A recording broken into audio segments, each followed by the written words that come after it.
Welcome back to the Football Fitness Federation podcast. This is episode 355. Welcome back to my co-host Jordan Tyra. How are we doing? I'm all good, thank you. Looking forward to another one. Yeah, I'm looking forward to this one. We welcome onto the podcast this week Keith Mcgrath. Keith, how's things? Yeah, good. Just nice, enjoying a nice day off. Been a heavy 6 weeks, but really enjoyable. Nice challenges, so it's been good. I know you've had plenty going on, mate, which we'll dive into, not Yeah. only promotions, but signings of players, different league this year, and everything else you got going on as well, which we'll Yeah. dive into. But we always start in the same way. We want to find out more about you. So give us a bit of background on yourself, where you've been previously, and also take us up to your current role as well at Sunderland. Yeah, spot on. It's probably yeah. There's a lot. People might say I've had more clubs than Tiger Woods, like so. There's been a decent amount going on. So originally moved over from Ireland about what am I, 11 years now. 11 years in London.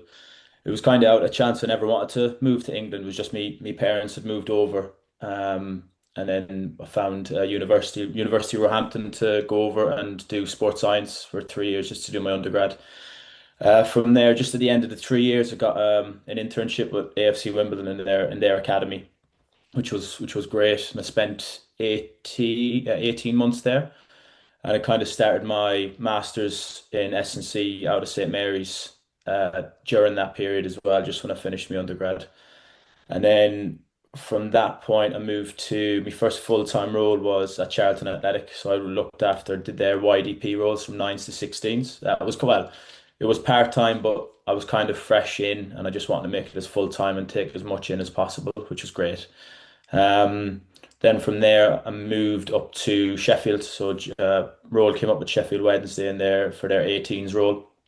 Uh, and in total, I was in Sheffield just over 3 years. So I moved from under 18s, then I went into head of academy sports science at Sheffield Wednesday, but I was only 4 or 5 months in that role, and then moved up to the first team, and then I was in the first team for about yeah, just under 2 years, I think. Yeah, just under 2 years.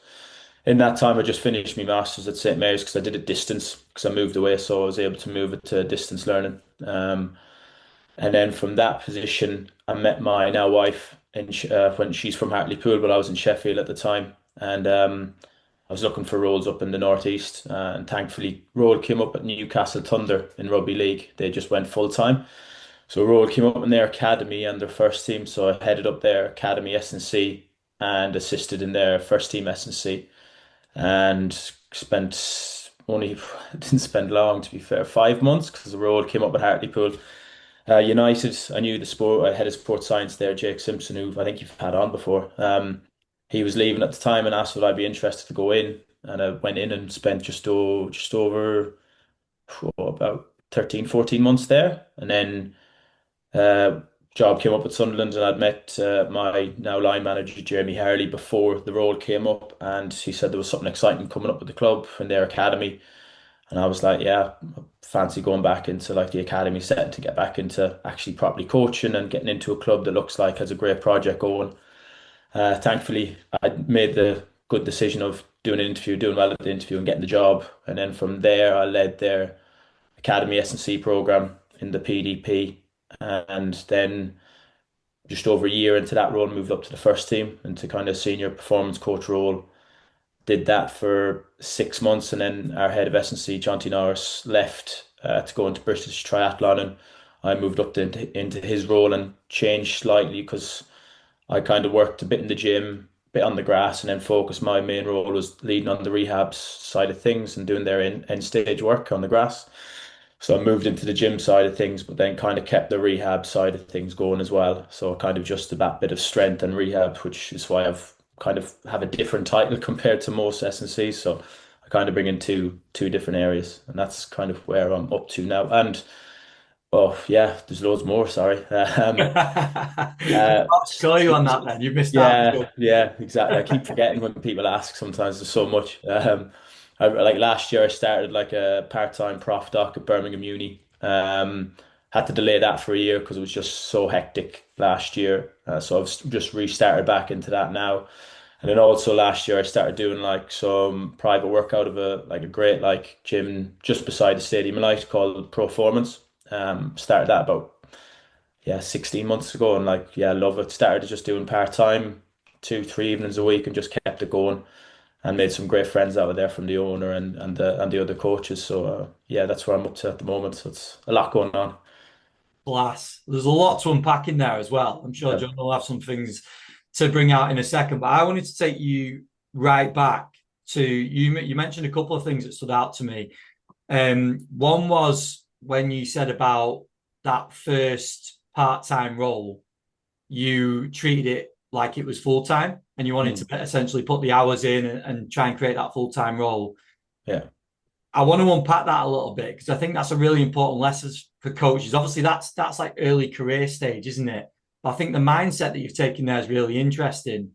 Just expand on that a little bit for coaches. And do you see that as well with maybe some of the younger coaches that you potentially have come across or work with now, that they still take that approach to positions, or do you feel like that has changed a little bit? Yeah, like it was probably circumstance for me at the time. I was 25, but no, 20, no, 24. So I was like, I'd like to say I matured at that stage. So I was quite focused on what I wanted to do, and I'd moved over to England for a reason, really, to eventually like work in sport and work in professional sport. And I took it step by step. Was just to get a foot in the door and do an internship, which I did, and had a great one at AFC Wimbledon, which helped me a lot in terms of the practical side of things.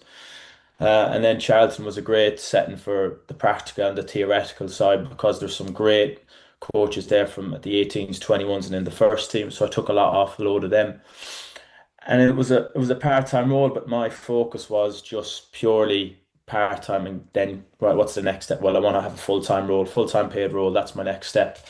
And I took it like just as a challenge to like, right, I'm going to take all this information from like the S&C and the first team at the time, Ian Jones, to like the head of S&C in the academy, Harry Behrman, who's at Crystal Palace now, and the head of sports science, Josh Hornby. And I just took loads off them. So I spent almost like I'd be in from 7 and work till about 9 at night some days. Like just to be around them and just like to even just train in the gym with them, get to know them and become good friends with them because they were like I got on really well with them, and then just from like Ian Jones and the S&C side, just to look at what he does in the first team, and then slowly he might trust me, and then he might get me involved, and you get a foot in the door that way, and you take loads of what he does, and you kind of bring it into what you do, and then you just kind of you just take as much as you can out of those smart people, and you just try to like I always say, you just surround yourself with really good smart people, and it'll help you loads. And that's the biggest thing I've done is like really good people, very good at what they do, and I took a load from them. And I just at that time I've like not to sound sad or anything, I had a few friends here and there, but I wasn't like on for going out and doing all this stuff. My focus was on trying to get that full time in football, and I just put all into it. And it was, in fairness, it was 9 months. It wasn't long. And then I went up to Sheffield Wednesday, but I took loads from them, from just how to deal with players, how they program, how they coach, how they interact in a gym setting, how they interact on the pitch, how they coach speed, change of direction from under 18s to the first team lads, and then like helping me in the 9s to 16s program and what can I take from their bits to that 9s to 16s program, and how can I make it fun and relevant to like a 10-year-old to different to like a 60-year-old, and how does that bridge from the fundamentals to that development stage to get them to up to the 18s. So it was great. I just threw myself in, and I don't know, like answering the other question of has it changed now? I think so. I don't see many of like I think it's a thing of I don't know, do people not want to seem busy? I don't know if that's the right word. Like I'm very much sure if there's an intern coming in, I'm like I'll give them all the time they want, and if they want to be around things and ask questions, I want them in. But I don't see much of that. I don't know if it's a new generation thing where they're not good with like talking to people. Like luckily for me, I come like I'm Irish. I've grown up in pubs all my life, so talking to people is quite easy for me. Um, I don't know, it just comes that side of things, like where I'm very open with people where if they want to ask questions and they're only just starting at 18, 19, and by all means, like send me a message on LinkedIn, we'll get a call going and we'll ask questions. Where I don't see that, I don't know, it's definitely changed in terms of people want to work like 6, 7 days a week. And I totally get that you want time off, you want to, do your own things, you want to be with family. But there is always a time, I think, in football where you put in the hard yards to get to where you want to be. And I suppose at that time, that's where I was. And it paid off. And it was only 9 months, like it wasn't a year, it was 9 months of just pure graft of 5 days a week, and you're doing like sometimes 14-hour days because you weren't leaving till 9 o'clock at night. But I was in just watching what the first team were doing that morning, and it was just kind of what I love to do. It was just like at that time I was just fresh into it, and I love doing it. I think it's a really important point. Jordan and I talk about this all the time, whether it's on the podcast or off the podcast. And I think it's fascinating that you've just had that opinion as well. And also the fact that yes, you were putting those hours in, but it's a 9 month period.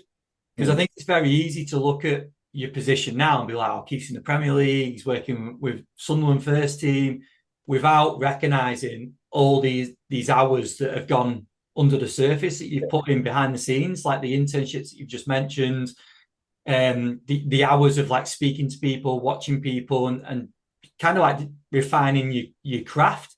Yeah, definitely. I think the other thing I wanted to ask, Keith, and I'll bring Jordan in on it in a second, is when you talked about your career, you mentioned a few people, obviously the likes of Jake and Jamie, that you must have had relationships with before to be advised about upcoming roles and maybe even put forward for these positions as well. How did that come about? Was it because we talk about networking a lot? What was your style of networking, and how did you come across people like that? And I'm sure there's many others as well. Yeah. Yeah, it was like I was definitely at the start. I was never good for networking in terms of reaching out to people like on Twitter or Instagram or LinkedIn. I was never good because I just thought it's a bit weird that like I don't want to annoy them. Like they're busy enough. They might just like pie me off. But I think it was at the start, like I'd say like use Jake for example. Like I just had moved up to the area, and well no, I just met my missus, so I was looking for roles in the area and certain things going on. I was wondering about Hartlepool United are obviously in the town I live, and I just messaged Jake on Twitter. I said like, is there anything coming up? And I was like, at the time like Hartlepool were in the conference. And they got promoted that year, but there was nothing really happening. I was like, it was just to make contact and just to see what was going on. I never knew Jake properly in terms of, meeting face to face. Probably just had like nice messages here and there, just seeing what was going on, and he never seen me work. But it was just a case of probably right place, right time in terms of Hartlepool. Like he was going to Stockport at that time, and he was looking to try and get someone in that he knew had worked in football for a decent amount of years, had good experience, good qualifications, and luckily I was there. And luckily at the time, I'd understand like good relationships with the coaches at Newcastle Thunder. They were like, okay, if you really want to go, then we'll let you go now, and you can go in straight away instead of serving out a notice period. Like I have a lot of appreciation for that. And then Jamie was one like he had just. I'm fairly sure at the time he just left Everton, I think. Yeah, and I was at Hartlepool. Yeah, and he was kind of like just going around networking. He did bits out of Durham Uni, kind of associate professor kind of work, and he had just touched base with me on LinkedIn, and I'm like, not I don't know if it's the word starstruck in the way, but these people that have massive experience that like knew Jamie at the time, worked at Newcastle for X amount of years, one of the big names in sports science, and had been at Everton, and he was reaching out saying, "Oh, do you want to meet up and have a coffee in Durham Uni just after work?" And so it was nice, and we ended up just chatting for an hour or two, and just got on really well. He'd a lot of what he was saying is stuff I would have liked to do, but based on like funding and staff, you weren't able to do these certain things. But all the stuff he was saying, I was like, oh, that's a different way of thinking of things, and I took loads from what he was speaking to me. But we always kept in contact, and then he had gone in as head of sports science and medicine at Sunderland. So I was kind of said if there's potentially anything going, like let me know. It'd be good to, potentially have a chance to come into the club because it looks like you're doing the right things there, and it's an exciting time to go into the club. And luckily, like he had talked to a few people that had worked with me, like so he'd know like Tony Strudwick, a few other people as well at Hartlepool, and heard good things about me. So it was kind of good references, good networking, and yeah, it ended up being at the moment like really a great thing for me because Jamie's helped me out a lot. So I owe him a lot, like in terms of where I am at the moment. I think you telling the story of your career, you probably don't realize the impact that that'll have on younger coaches. Because Jordan, there's a lot in there, isn't there, that we speak about a lot, and the lessons to take from Keith's early career.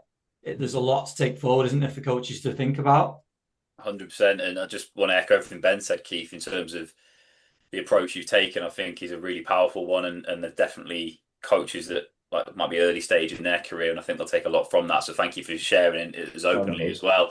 I just wanted to say, you said, our right place, right time, but I'm a firm believer, and I know me and Ben are because we talk about this all the time, that you make your own luck with that sort of thing. Mm. 100%. Like, if it wasn't for you reaching out to people, if it wasn't for you, like you said earlier, putting the hours in and stuff, and sort of building that reputation, if you want to call it that, and people will go, "Oh yeah, he's decent, that Keith." Yeah, it just takes that little bit of time for you to put the graft in and people to see it, and then Mm.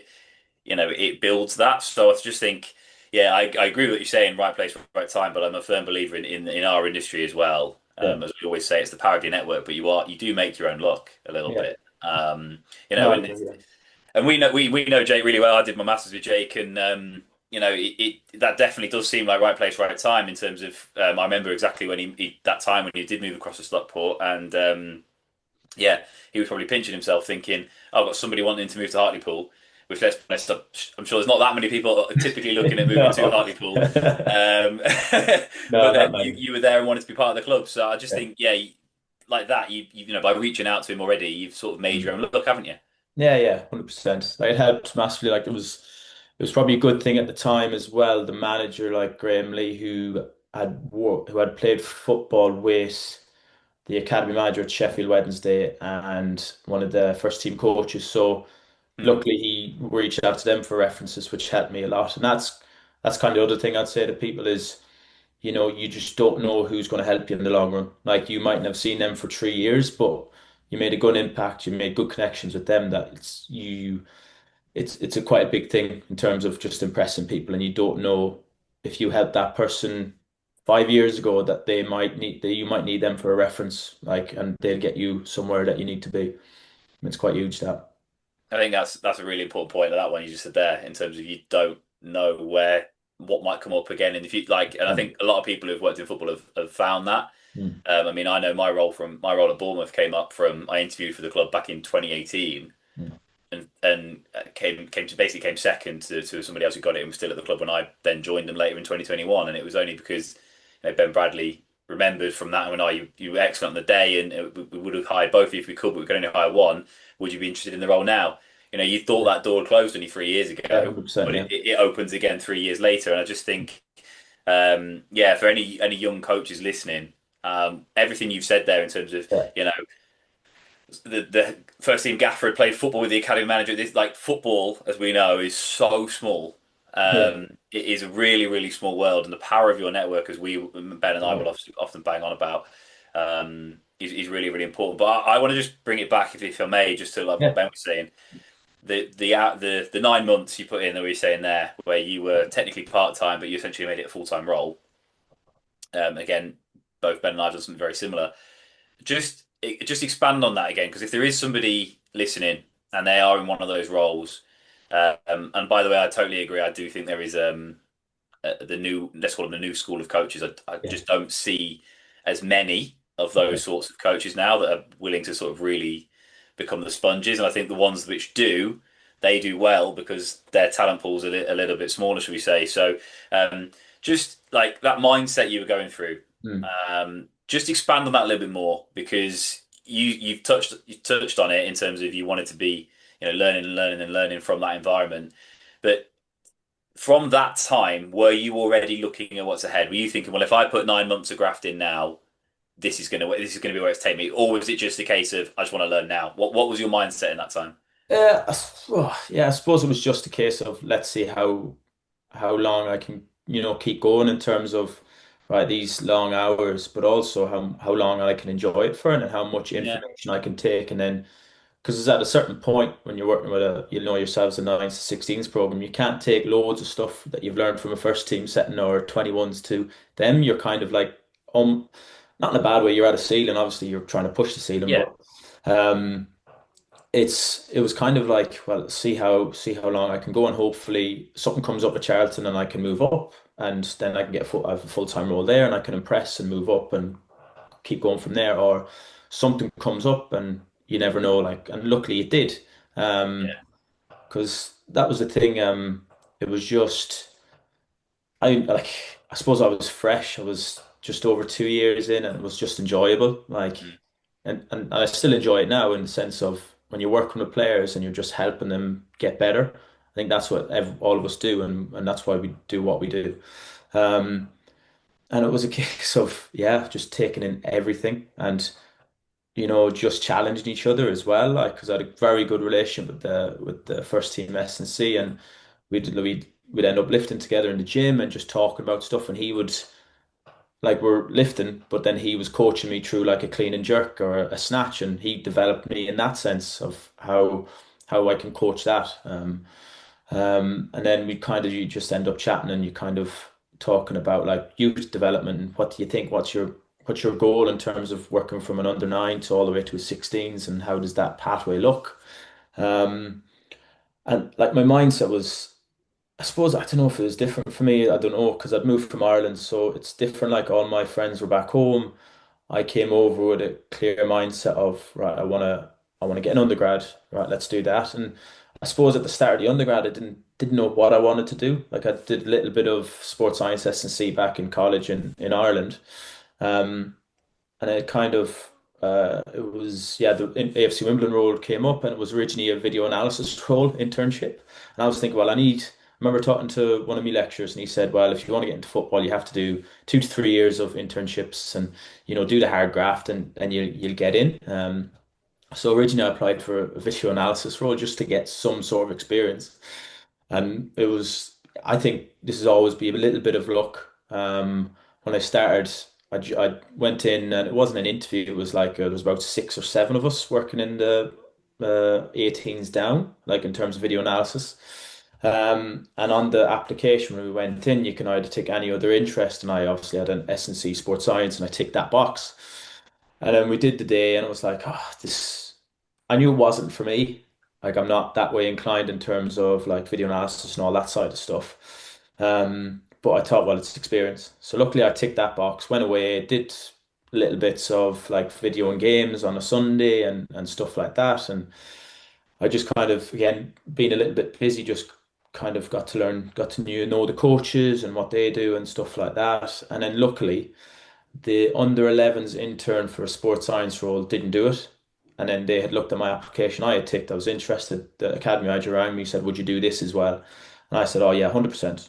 And then did it, and I got on really well with the under 11s coach, who's still a good friend to this day, and a lot of the other coaches, and really liked them. Did loads. Like, I don't think I don't think it's a hard age group to work with. It is in a certain sense of getting their buy-in and getting their attention. But in terms of, it was just a lot of games. Like, I just enjoyed doing a lot of games, doing different sports because they did enough football during the week. So at the start, I'm like, well, let's play loads of games and let's do certain movements within those games. So I got on really well with the coaches. And then eventually the video analysis went to the side. They said, oh no, we want Keith to do this. So I was like, from there, you're switched on, and you're kind of just put all in. And it was that just mindset of, right, I've got into it now, right, let's see how far I can go. And I was just pure focus on, right, let's get a full-time role, let's get paid work in football, and then see where you go from there, and then change your goals. It helped, like, going back to it. I probably to stop, I just go off on tangents. So tell me to try and bring me back at certain points here. Um, it was just a pure goal of, I've moved from Ireland, let's give this a good shot. I don't have, like, all my friends are back in Ireland. I've no real distractions. My parents are here. I just want to work, make money, and then just try and work in football. And that was it. It was just a pure mindset of that. There was no, like, luckily for me, no distractions in that sense. So it was just pure fixate on, like, let's achieve these goals. I understand what you're saying in terms of like not being from the area and not having a big group of friends that are going to be pulling you left, right, and centre and all the rest of it. But I also think that the passion comes through around your interest in working with players, working in football or working in sport, and just being a sponge as well.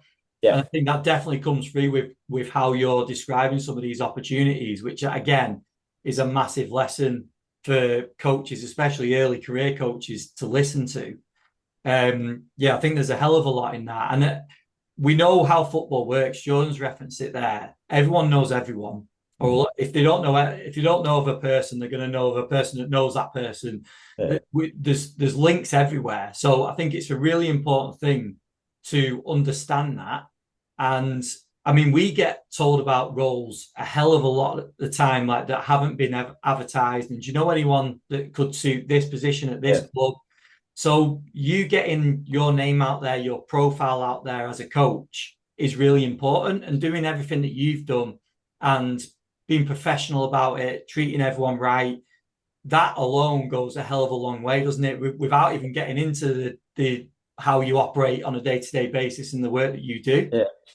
Yeah, it is. It's huge. Like, because, well, like, say the role I got at Chef Wed was, I didn't know it at the time, but the academy manager, Steve Avery, who was at Charlton, like an absolute legend in terms of like academy managers and the academy he's created there.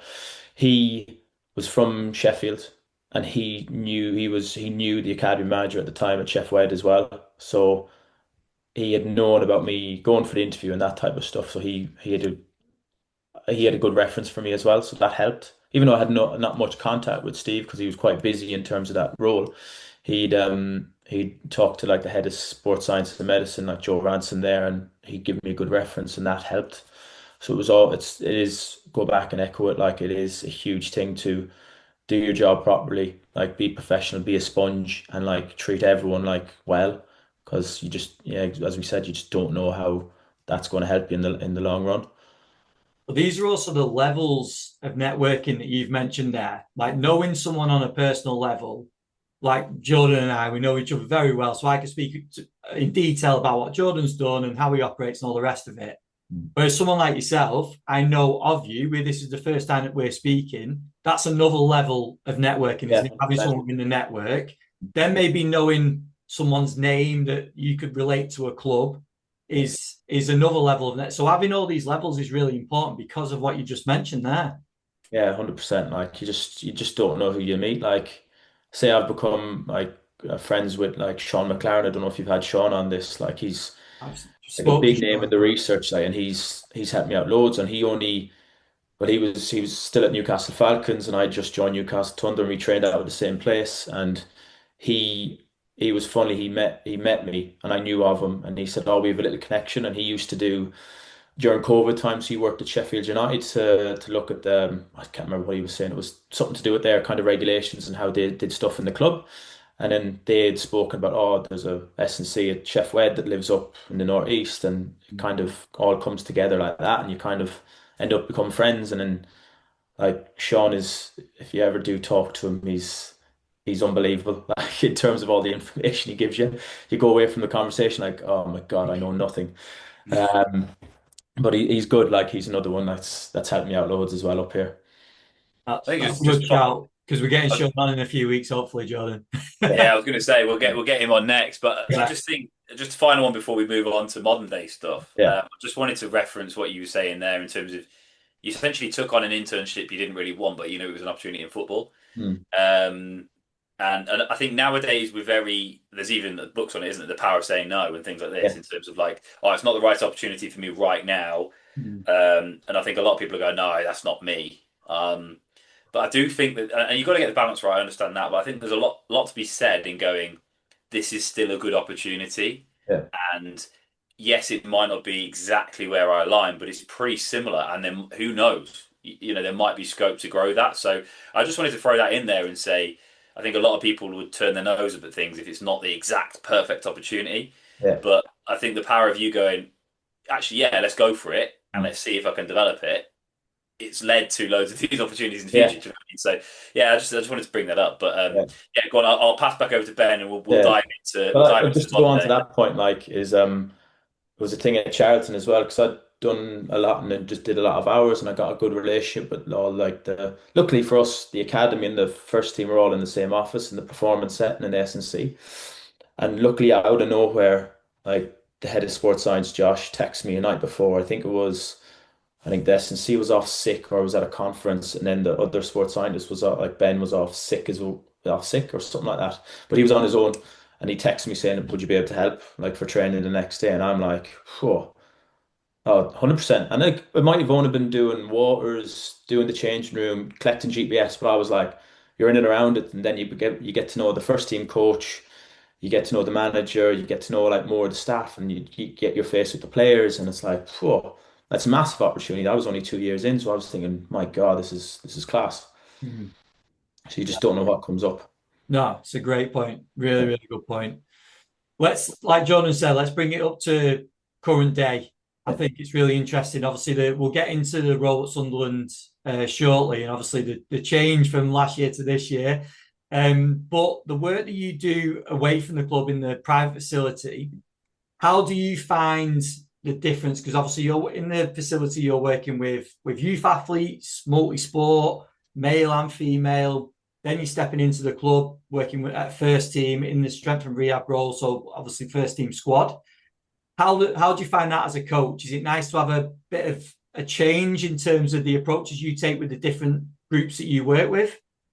Yeah, definitely. I think for me, I think at a stage in football, and I think I go back to it's a good story I use. Like I was interviewing at a club, and I think that I didn't get the role, and I kind of come away from reflecting like how come, and then I asked for quite feedback, and probably that stage in football I wasn't hands-on enough, I didn't coach enough, and you kind of lose that side of you. And then you kind of reflect and well, okay, then I need to get better at coaching, and then that's the good thing. The private sector in performance, like it's great for that side of things, like learning how to connect with an under nine, like an 8-year-old kid, and then how you connect with an 18-year-old kid, like it's totally different. Mm. Like how, and then how you coach them. And it gives you that challenge from like me working with like 18 to like 33-year-olds during the day, then to working with like a 9-year-old on the evening. And it's given me that challenge of, okay, well, I'm not going to speak to that 9-year-old the way I spoke to that 25-year-old, and the language will have to come down a little bit. Um, but it allows you to just like explore different things and understand, well, all right, we don't need to squat, we don't need to lunge. Like, well, let's have a few games. Let's explore different things and movements, because like what I've learned with a 9-year-old, like the movements with some of them is unbelievable. They're so pliable, like you put them into different areas like hip mobility and everything like that. So it's class. Um, but where you work with a 25-year-old professional footballer and their hips are horrendous and their ankles are horrendous, it's you're not getting them into those positions. So kind of it's that difference of how fun this could be in the evenings, coaching and being hands-on and like perfecting your craft, to during the day, how do I more it's more about how do I communicate with that 25-year-old to understand, well, I need you to do this because this is going to help you do that. Instead of that 9-year-old kid is you got to make it fun or you're going to lose them straight away, I find anyway. Um, where the older athlete needs to know why they're doing it and then what's the benefit. I think that's the nice thing of the bits in the evening, like the private stuff. It just makes it's just fun.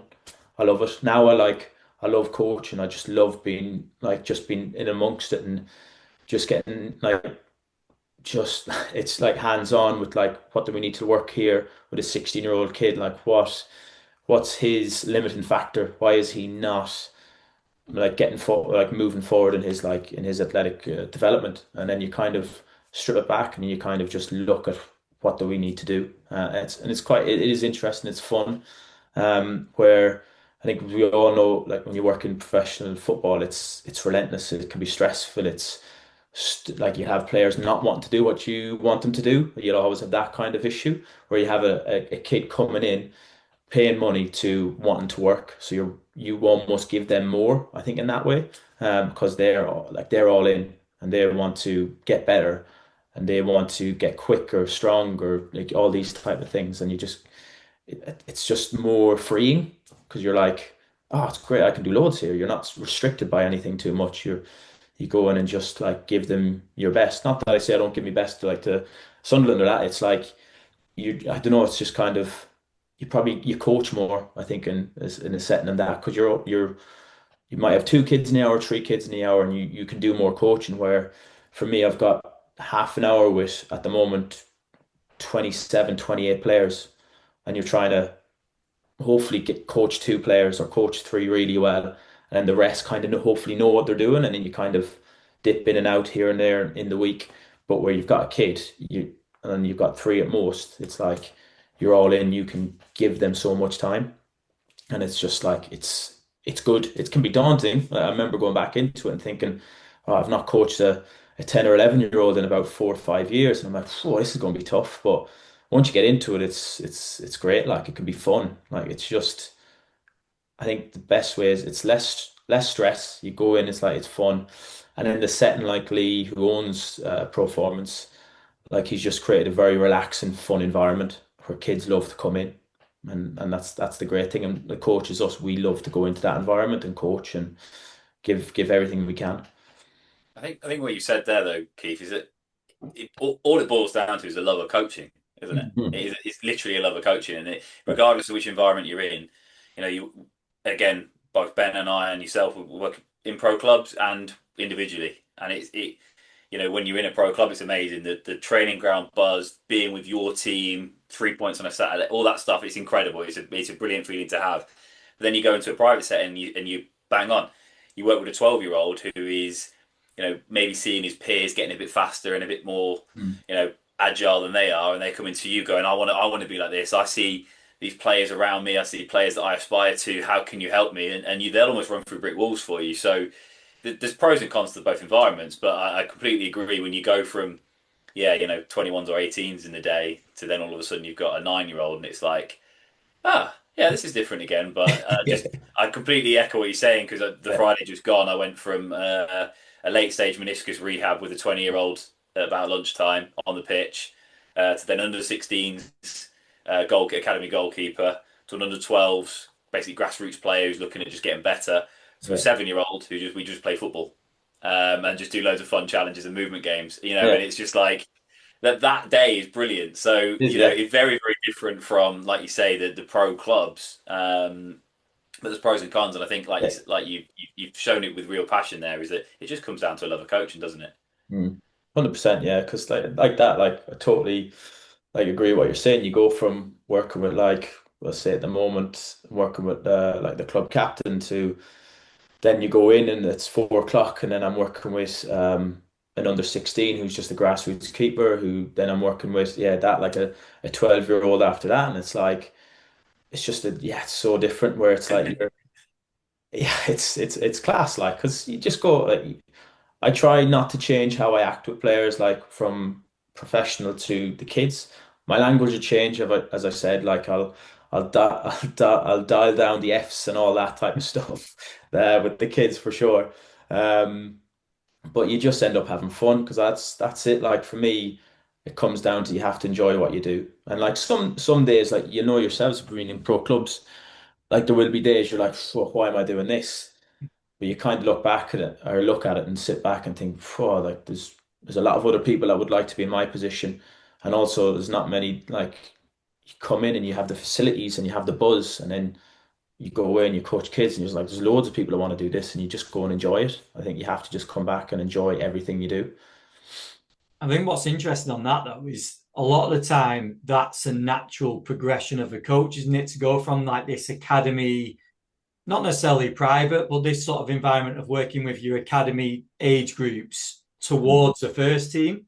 And the Yeah, interesting thing for yourself is that you've got both of those environments going on in the same day, which yeah, I'm sure, like you've talked about the differences in the approach and the language and how you'd speak to a group, but I'm sure there's plenty of crossovers in terms yeah, of like the creativity that you have to use with yeah. kids, but then all of a sudden you might be put in an environment with your first team where you have to be creative and there might be different ideas that spring across from one environment to the other. So there's a hell of a lot to learn, isn't there, across the Yeah, two? yeah, definitely. Like, like there is times when I go from Sunderland into performance, and I take some of the programs and exercise and sessions I've done throughout the day, and I'll work with them on a kid that I think, whoa, you might need this. I do a lot of like pelvic control work, and I'm like, well, I do that with a lot of the Sunderland players, so well, why wouldn't I do that with a 16-year-old or a 15-year-old who's still learning how to like move properly because he's all over the place. Um, but like, yeah, you just take just little bits. But yeah, I think go back to it is just the less stress you have from the day job to going in, and you have that freedom of just working and having fun with the kids in on the evening is great. Like that's what I find.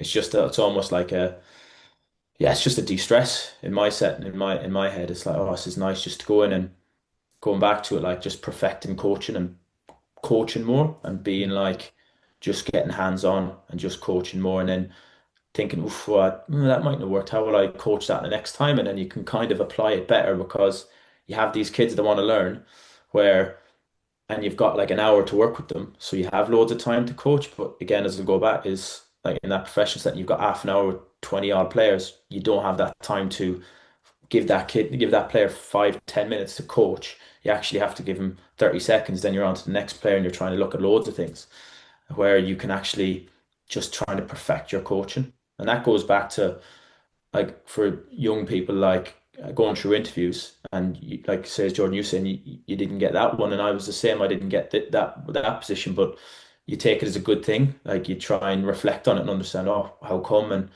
And you just go back and you just don't know you might get, you learn from it and you just get better from it. I think that's what I did at that time from that disappointment. I was like, at that time, I was thinking, "Phew, is this for me?" Because I took it like quite badly.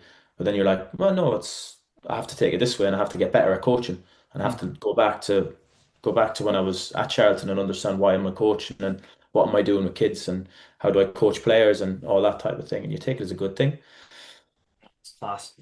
Mm. Let's jump into the role at Sunderland. Just to kick us off, let's discuss the promotion first because the seasons are long, they're tough. You've obviously done hours and hours and hours, but to finish a season like that, I mean, not many coaches will experience probably across their career.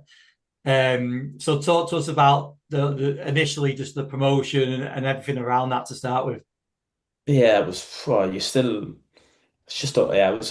It's very hard to describe. It's like as I said to a good few people. It's like it's a surreal moment. It's like for me, I kind of took it as like, oh my God, we're in the Premier League. Like we've actually done it. Like me being like thinking, well, I remember watching Premier League when I was 16 in Ireland and thinking, whoa, they're like unbelievable. Like I'll never be in that position. I'll never be there. To, whoa, right, next season I'm gonna maybe be 2 feet away from Mo Salah kind of thing.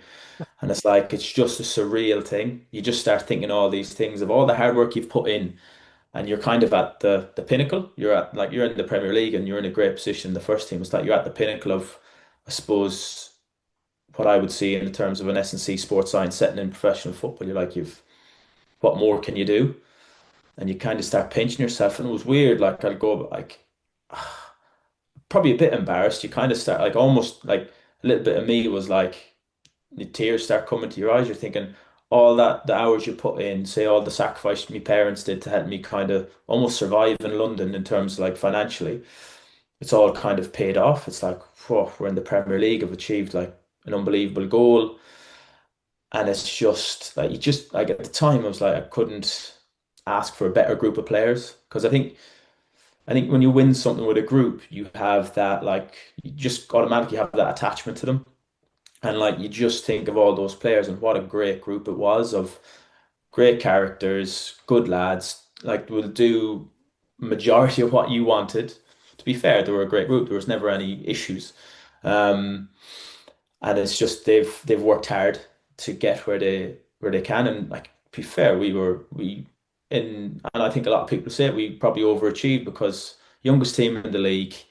The season before we had a very poor season to we've just gotten to the Premier League. We're still probably the youngest team to like our captain at the time, Dan Neil, who's like is a Sunderland kid, and he's a picture of him as a little kid with a Sunderland top all in the crowd watching them play. And I think, I don't know if it was, I can't remember, it was when they were in the Championship or Premier League. And, that kind of thing, you see people achieve their goals, and it's like all the work they've put in to get there is, you just kind of, it's just unbelievable. It's so hard to describe.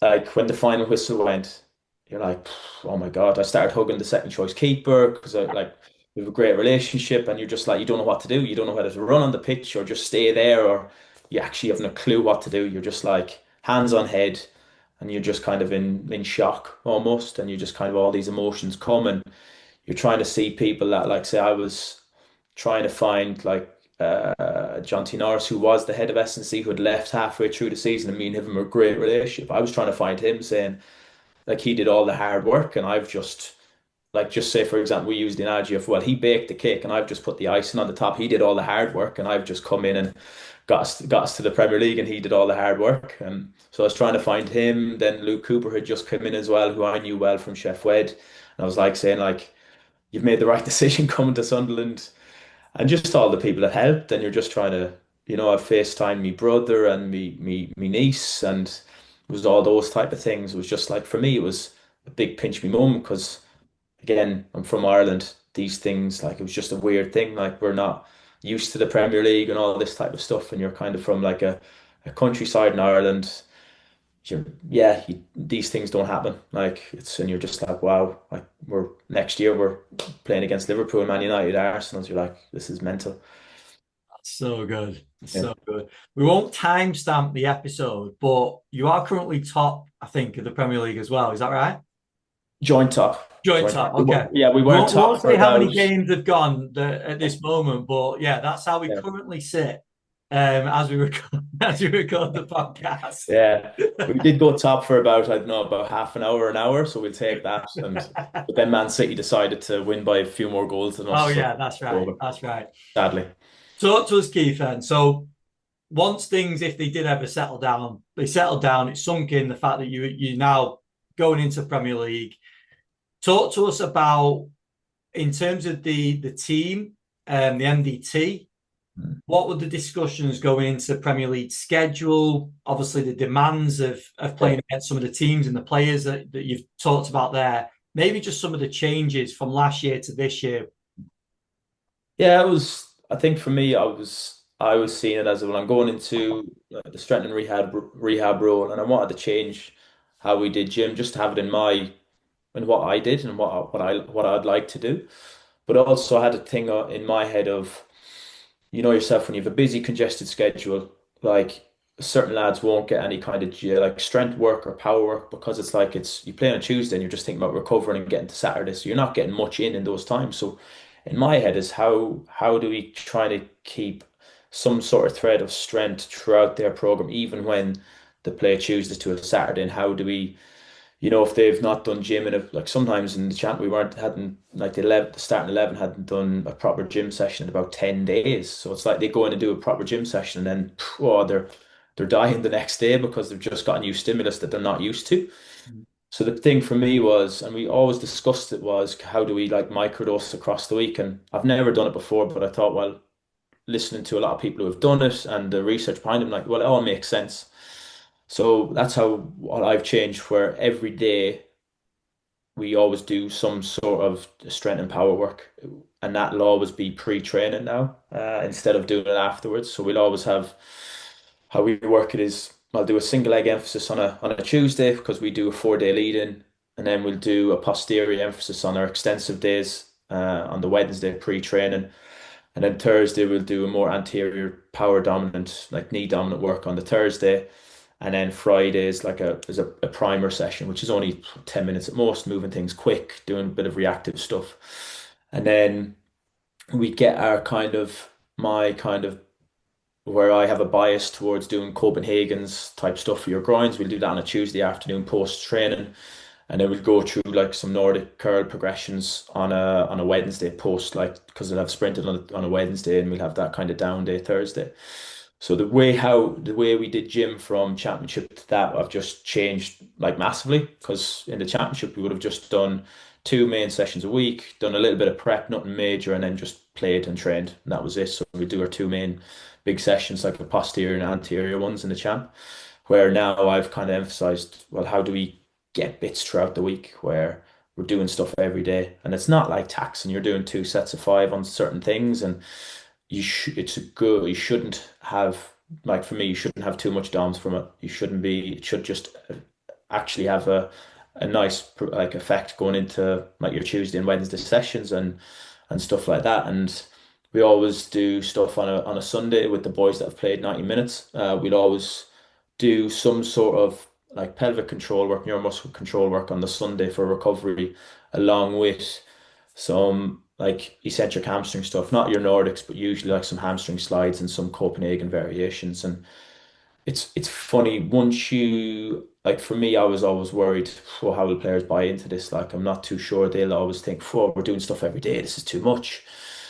But the mindset changed when you bring in lads that have played at a high level in Belgium, like say Granit Xhaka, for example, and you tell him what we do in the gym, and he's like, "Oh yeah, I do that. Yeah, I've done that for his whole career." So you're like, "Oh, all right."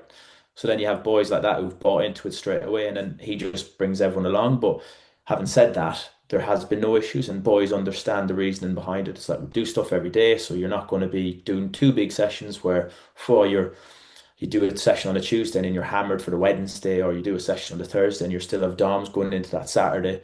That we just do little bits every day.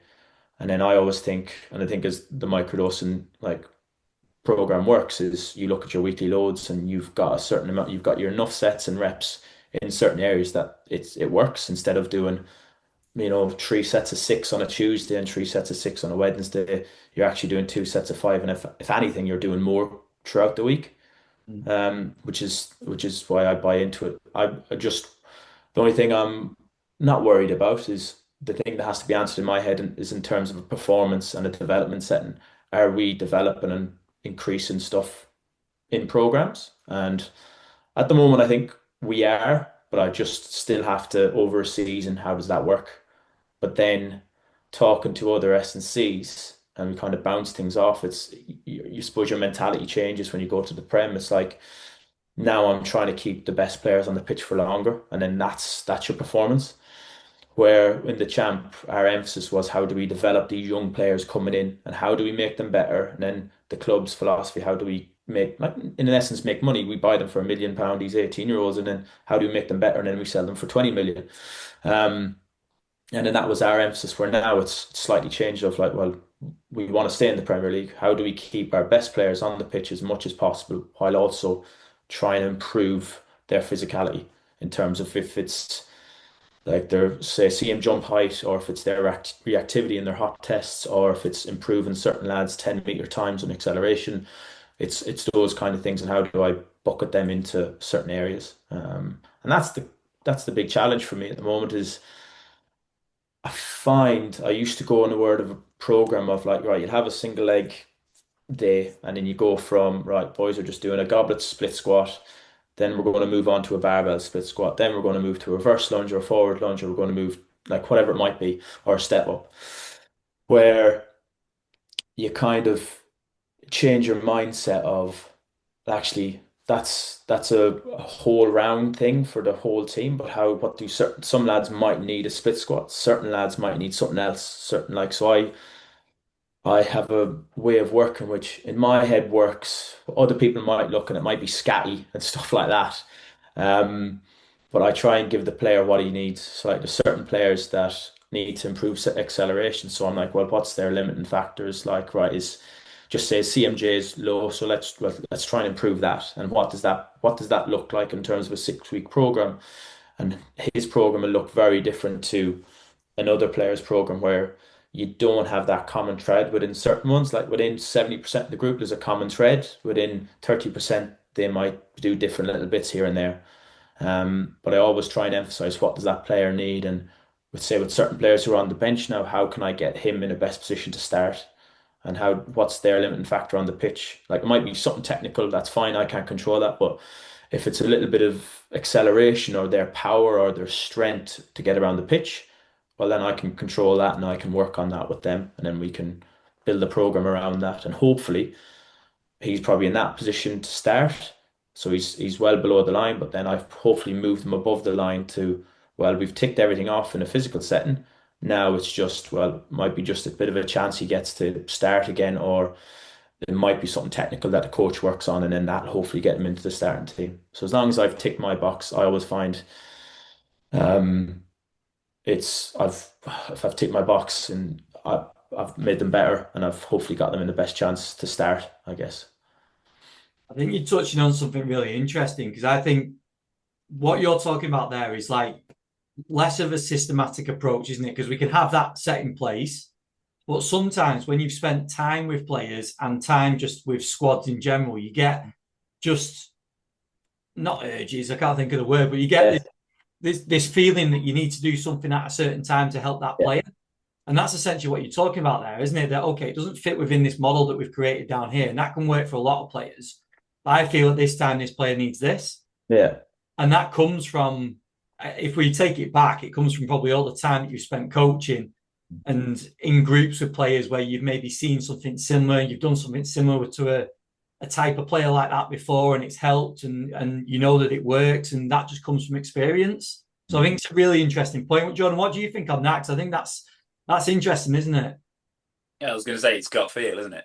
Yeah. It's gut feeling on your players, and I think processes and systems and everything are really important. Like you say, you have posterior day and anterior day, etc. Whichever way you want to do it, some tactical periodization, some typical English model. Yeah, that's your systems. Great, but you know as well as anyone that you walk into the gym one day and you can see the mood of the players, and you'll be like, hmm. Or they'll be a bit sore and a bit leggy when they yeah, weren't planning on being, you weren't expecting them to be a bit leggy that day, and you go in, okay, well the system says this, but yeah, my gut feel is saying actually they don't need that today. They're a bit down. They've just lost the derby, yeah, whatever it might be. Hopefully they don't. Just saying, but it might yeah, happen.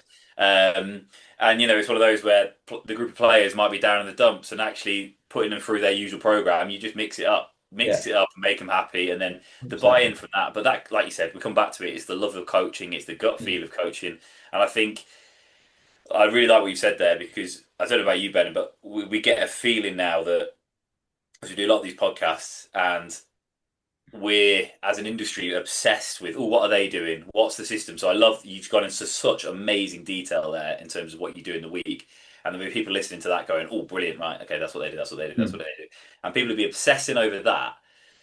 But like, don't forget, you should obsess about your coach's eye, Yeah, your way to read the room, and that's what Jerome definitely. said at our conference. In terms of reading the room is almost as important as anything else. In terms of Yeah, like I see seeing the players and going, actually, we need to do this today. We need to change it. No, no, no, no. yeah, And I think what you're saying there is really, really powerful. So yeah, thank you again for being open and honest about no everything you do worries. at Sunderland.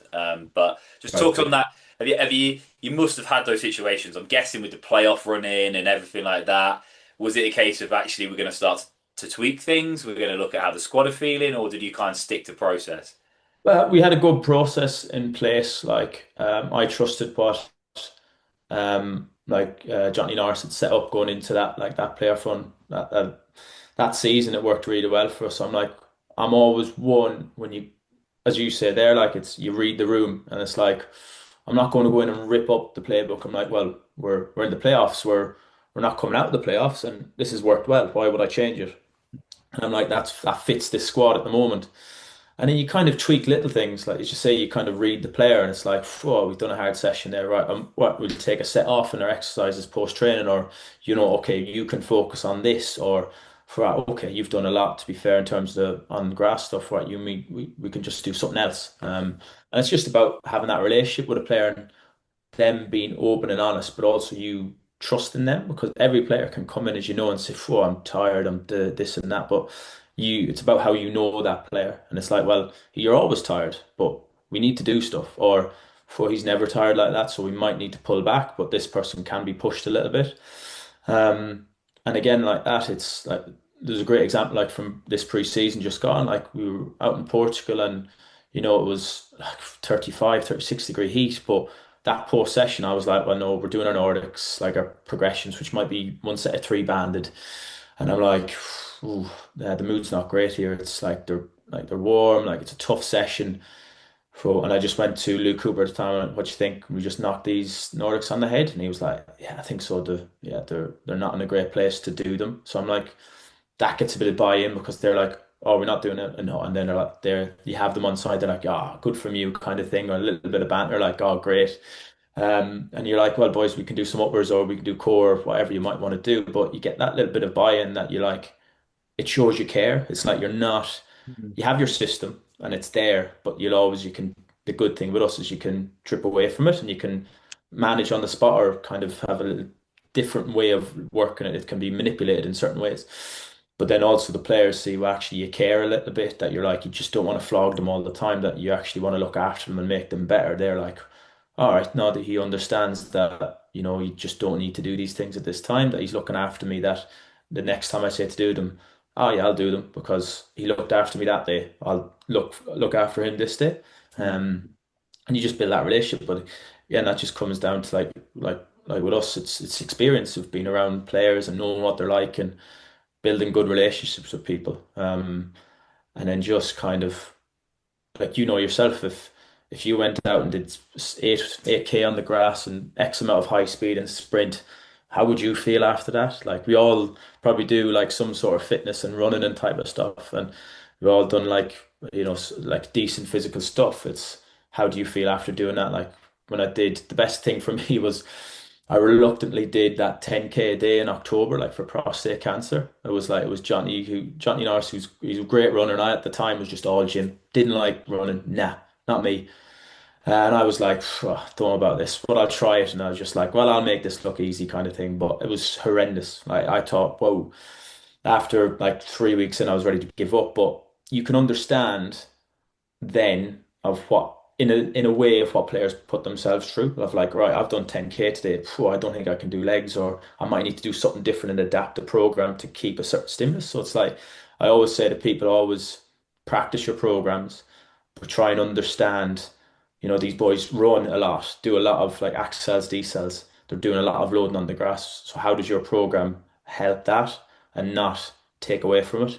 And you kind of have to practice what you do a little bit. Keith, there's been so much good stuff in this episode. I really like these ones because you're speaking about your experience, but you're speaking about so much applied stuff that people can take into their roles as well, and just from your experience. So I massively appreciate you firstly coming on, but also, like Jordan said, being so open with your approach and your experiences, because I think there's a hell of a lot for people to take away. We talked about it before in terms of the power of networking and reaching out to people and stuff. Have you got anywhere you'd advise people if they wanted to get in touch with you? Where would you tell them to go? I'll probably just go on, yeah, just on my Instagram, or yeah, probably my Instagram's probably the best one in terms of getting me frequently. Is I think it's Mcgrath underscore Keith 12. I think if you look up Keith Mcgrath, it should be there. There's not many of us. Um, it should be there. So just yeah, send me a message on that, like, and that'll be sound. I'll always get back and just give a message. And if anyone wants a call or whatever, any help or stuff like that, I'll always help because in essence we're all in that position that we all wanted help. That you'll always help that next generation and try and give them the best chance that like sometimes we weren't given, but luckily us we were. That they just need that little leg up to get in, that little foot in the door to get into the industry. And just anything, yeah, anything I can help with, I will. Awesome, mate. Well, yeah, I really appreciate you coming on. Big thank you. And thanks to you, Jordan, as well. We'll wrap things up there. Thanks a lot, lads. No, cheers, appreciate it, Ben Yeah, and thanks Jordan. for coming That on. was class. Appreciate it, like. Jordan, episode 355. They're done with Keith. Keith was seriously impressive, I thought. Like the way he spoke about everything they've done. I think the early career stuff there was a lot to be taken from that, but also the way that he operates now at Sunderland as well. Yeah, great episode. I think yeah, like you say, I think on the header really took it through from day one all the way through to what they're doing now, and the processes which a Premier League club are successfully doing, which is great. So yeah, that open and honesty to share that level of detail, I think is really great from his point of view, and big thanks to him for doing that. But I think we spent a lot of time at the front end of the episode talking about his early career stuff because it was so powerful. I Yeah. don't, we hadn't probably planned on spending as long as we did talking about it, but the way he was open and honest about it, the way he went about it in the first place, I think, yeah, any young practitioners listening, 100% take a lot from that. 100% take a lot from that. Just the way, yeah, again, I kept coming back to the one where, because I was in a very similar situation, you had a part-time evening or part-time, yeah, he was in the 916s role at Charlton when a part-time gig, but he made it a full-time gig by going in during the day and just being in and around it, being a sponge, absorbing. Can you be a spare pair of hands? Can you be, helpful? I did the exact same thing when I was at Liverpool Ladies in my time and was helping Alan Jordan out with the first team in the WSL. So that I know from personal experience that massively helped me, and his experience there has massively helped him. So, yeah, a little call to anyone who's not or might be in a similar situation, but they're not doing that. Have a think about it for sure. And just the final point for me will probably be the bit on that early career stuff when he was saying we are seeing.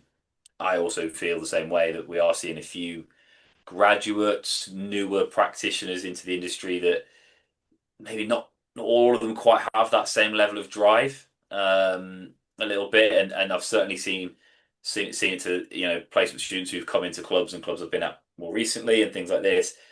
I don't know if it's a COVID thing. I don't know what it is, but that skill, that lack of get up and go, whatever you want to call it, I definitely see in that. So I think that was a great episode from Keith to sort of champion that energy and that desire just to go and be a sponge. You have to do it because you just it will inevitably benefit you down the line. You don't know where or when, but I think you can pretty much guarantee that will benefit you at some stage. So yeah, brilliant episode.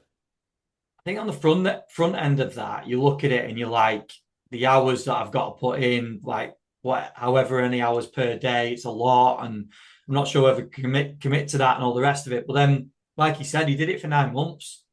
He's now working in the Premier League, so I know that skips a whole amount of time in the middle, but essentially that's all the building blocks that you're putting in place, isn't it, for your future career?